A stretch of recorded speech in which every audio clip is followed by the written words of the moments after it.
Engkau adalah penolong sesamamu. Inilah sampan bersama saya, Pater Domikevi, SVD. Bapak, Ibu, saudara-saudariku yang terkasih dimanapun Anda berada saat ini, sampan kembali menyapa Anda sekalian. Semoga selalu dalam keadaan sehat dan dilindungi Tuhan. Saudara-saudariku yang terkasih, sadarkah kita bahwa kita diciptakan untuk menjadi penolong bagi yang lain?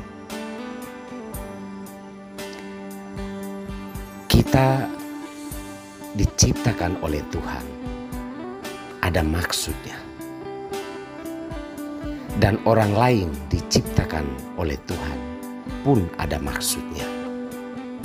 Intinya bahwa kita diciptakan bersama orang lain tentu ada maksudnya.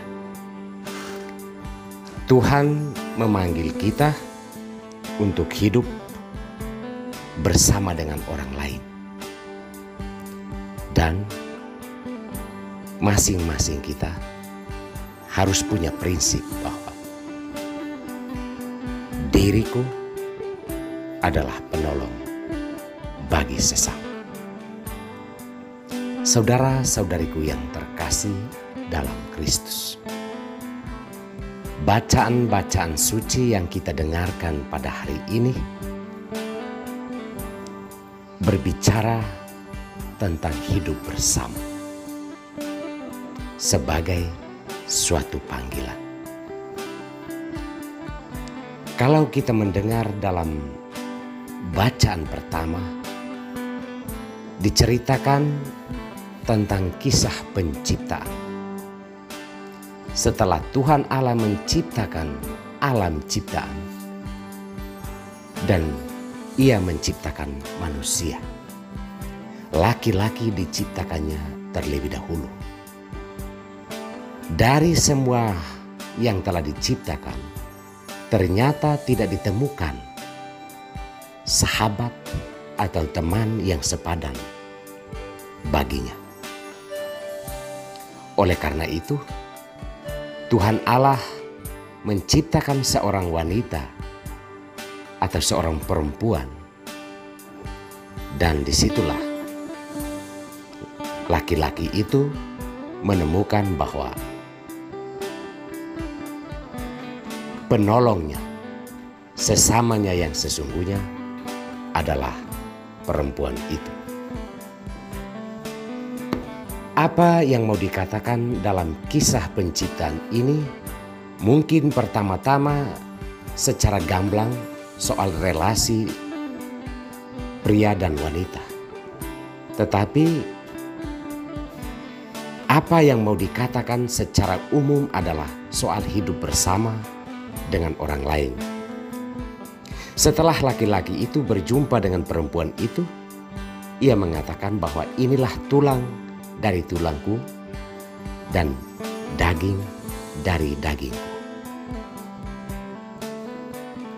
Manusia atau laki-laki itu membahasakan sesamanya bukan sebagai bagian yang asing dari kehidupannya, tetapi dia menganggap bahwa sesamanya yang adalah wanita itu adalah bagian dari dalam dirinya sendiri.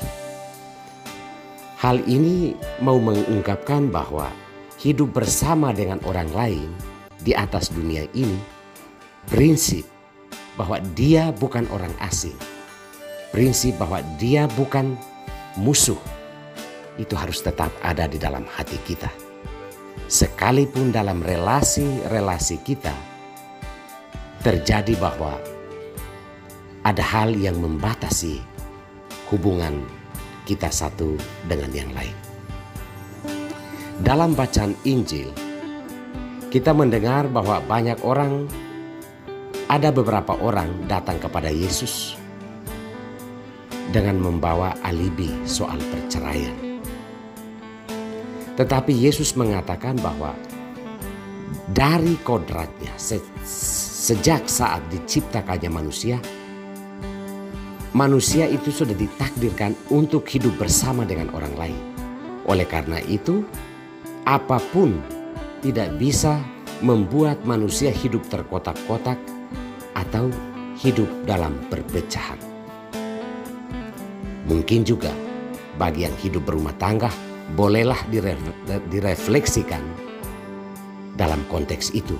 Tetapi dalam konteks kemanusiaan kita, Tuhan mau berkata bahwa orang lain, sesama yang ada di sekitar kita, adalah tulang dari tulang diri kita dan daging dari daging kita. Apa yang mau ditekankan Yesus bahwa relasi manusiawi, relasi antar kita tidak bisa dipisahkan, karena itu adalah suatu panggilan dari Allah. Saudara-saudariku yang terkasih, dalam relasi kita sehari-hari, kita perlu sadar bahwa karena hidup bersama adalah panggilan, maka kita harus tahu dan sadar bahwa kita adalah penolong bagi yang lain, sebagaimana yang direfleksikan oleh sesama kita yang menganggap kita bahwa dia adalah penolong bagi kehidupan kita. Prinsip ini perlu kita hayati dan kita refleksikan di dalam hidup, agar hidup bersama sebagai suatu panggilan memiliki arti dan nilai di dalam hidup kita sehari-hari. Kita bisa membayangkan bahwa banyak orang mencari-cari alasan untuk memisahkan diri dari yang lain dan untuk menjauhkan orang lain dari kehidupannya. Dan ini adalah sebuah cara dan jalan hidup yang salah dan keliru, karena kita semua dipanggil untuk hidup bersama dengan orang yang lain atau dengan orang lain, dan kita semua diciptakan untuk menjadi penolong bagi mereka. Semoga Tuhan memberkati kita semua.